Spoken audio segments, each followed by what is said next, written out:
کہ برما تو تمہاری ایک چھوٹی سی ریاست ہے, چین کے بغیر تو وہ سانس بھی نہیں لے سکتا, اس کو کہو نا اس حکومت پہ دباؤ ڈالے. لیکن ہم لوگوں نے غیروں کو دے دیا تو اپنے پس گئے. حضرت عمر کہتے تھے ذمی کا ہم ادب کریں گے, ذمی کافر کا ہم, ایسا کافر جو مسلمان ریاست کو قبول کرے, بدامنی نہ پھیلائے. ایک آدمی کو آپ نے دیکھا آنکھوں سے نابینا ہے اور بھیک مانگ رہا ہے, تو حضرت عمر کو نظر آ گیا, فرمایا کون ہو؟ اس نے کہا میں یہودی ہوں. فرمایا بھیک کیوں مانگتے ہو؟ کہا جب تک تندرست تھا مسلمانوں کو جزیہ دیتا تھا, بوڑھا ہو گیا ہوں کیا کروں. حضرت عمر نے گھوڑے کی پشت پہ بٹھایا, کافر کو گھوڑے کی پشت پہ بٹھایا اور بٹھا کے مدینے لائے. حضرت علی شیر خدا وزیر خزانہ تھے, فرمایا علی اس کا وظیفہ جاری کرو. کہا یہ کون ہے؟ فرمایا یہ یہودی ہے لیکن یہ ہمیں جزیہ دیتا رہا, بوڑھا ہو گیا بیچارہ, بھیک مانگنے پہ مجبور ہے, ہماری حکومت کے اندر رہتا ہے, اس کا پورا وظیفہ جتنا خرچہ اتنا وظیفہ لگاؤ. حضرت علی کہتے ہیں میں وظیفہ لگا رہا تھا اور وہ میرے نبی کا کلمہ پڑھ رہا تھا, وہ رسول اللہ کا کلمہ پڑھ رہا تھا. یہ مزاج یہ نہیں کہ کافر. حضرت عمر نے گورنروں کو خط لکھے تھے کہ زبردستی کسی کو مسلمان نہیں کرنا, جہاں ان کی عبادت گاہیں بنی ہو گرانی نہیں, کوئی مندر کوئی گرجا ضائع نہیں کرنا. اسلام سب کو جینے کا موقع دیتا ہے, پر بے ایمانو ظالموں بدذاتوں تمہیں یہ کہتا ہے کہ ہم تمہیں جینے کا موقع دیتے, تم بھی مسلمانوں کو جینے کا موقع دو. یہ جہاں بستے ہیں جہاں رہتے ہیں انہیں وہاں جینے کا موقع دو, انہیں بھی اللہ اکبر کہنے کا موقع دو, انہیں بھی قرآن پڑھنے کا موقع دو, انہیں بھی رسول اللہ پر درود پڑھنے کا موقع دو. ہمارے ملک میں عیسائی اپنی مرضی سے کھلے عام تبلیغ کرتے ہیں, یہاں تو چینل چلائے ہیں عیسائیوں نے. کسی مذہبی جماعت نے کبھی جلوس نکالا کہ عیسائیوں کا چینل بند کرو؟ بولے نکلا ہے کہ نہیں نکلا؟ کتنے ظلم کی بات ہے. ہم جب غیر کو اتنا تحفظ دیتے, ہم نے دیکھا ہے, مجھے 20 لوگوں نے عید پہ ٹیلی فون کیے کہ عیسائیوں کو قربانی کا گوشت دے لیں, مجبور ہیں جی, دروازے پہ آ گئے ہیں, ہمارے کام کاج کرتے ہیں. 20 لوگ, عام آدمی کے دل میں ان کا اتنا جذبہ ہے, وہ مسائل کا بیان کرنے ایک علیحدہ بات, لیکن ہمارے دل کافر کے حق میں بھی نرم ہو جاتے ہیں. تم کس قدر زیادہ بے ایمان ہو اور کفر کس قدر زیادہ ذلیل ہو گیا ہے کہ مسلمان کے حق میں نرم ہوتا ہی نہیں. اور اس سے بڑے ذلیل وہ ہیں جو ان ذلیلوں کے سپورٹر ہیں, وہ کسی عرب ملک کے حکمران ہو یا کسی اور جگہ کے, وہ بڑے ذلیل ہیں جو ان ذلیلوں کے سپورٹر ہیں, جو برما کی بچیوں کے قتل پر اپنی حکومتیں چمکا رہے ہیں. انہیں شرم نہیں آتی, اس قدر مسلمان تڑپا ہے لیکن ان بے غیرتوں کو ذرا ہوش نہیں آئی. اور یہ ان کے کماش, ان کے دلال جو ہر جگہ ان کی سپورٹ کر کے اپنی حکومتیں قائم کرتے ہیں, بے ایمانوں کو پتہ نہیں کہ کب ان پر اللہ کا عذاب اترے گا اور کس طرح ان کے پرخشے اڑیں گے. تمہیں اپنی ذلت اور رسوائی نظر نہیں آ رہی کہ زمین کس طرح تمہارے لیے تنگ ہو گئی ہے؟ اس سے زیادہ اور تمہاری رسوائی کیا ہوگی؟ ڈرو اللہ سے, اور یہ تو دنیا کا عذاب ہے. ان بطش ربک لشدید, میرا رب کہتا ہے قیامت تو قائم ہونے دے, جتنا سخت تیرے رب کی پکڑ ہے اتنی کسی دوسرے کی ہو سکتی. یاد رکھیں اور تھوڑا احتیاط کریں. ہم سب لوگ بھی, جو ہم لوگ آدھی زبان بول کے بھی ان کی سپورٹ کرتے, اب شرم آنی چاہیے ہمیں ان حکومتوں کی سپورٹ کرتے جو مسلمانوں کی لاشوں کے اوپر حکومتیں قائم کرتے ہیں. شرم آنی چاہیے. بہرحال بات دور نکل جائے گی اور میں اپنے مضمون پہ رہتا ہوں. اہل بیت کا پیار اگر سکھایا ہے تو جناب عمر نے سکھایا ہے رضی اللہ تعالی عنہ. امام حسن ملنے, آپ یقین کریں میں جب اس واقعہ کو پڑھتا ہوں تو میرا دل جھوم جاتا ہے. میں کہتا ہوں یار ڈاڈا ہونا اپنی جگہ پہ, عشق ہونا اپنی جگہ پہ, انسان کا باوقار ہونا اپنی جگہ. جہاں کھڑے ہونا تھا وہاں یہ کھڑے ہوتے تھے اور جہاں جھکنا تھا وہاں یہ.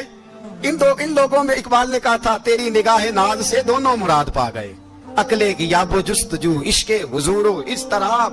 جہاں اگر آیا ہے سامنے کیسر و کسرا تو عمر جیسا دلیر کوئی نہیں, اگر سامنے آیا ایران کا بادشاہ تو عمر جیسا تگڑا کوئی نہیں, اگر آیا ہے سامنے غسان کا بادشاہ تو عمر جیسا عادل کوئی نہیں.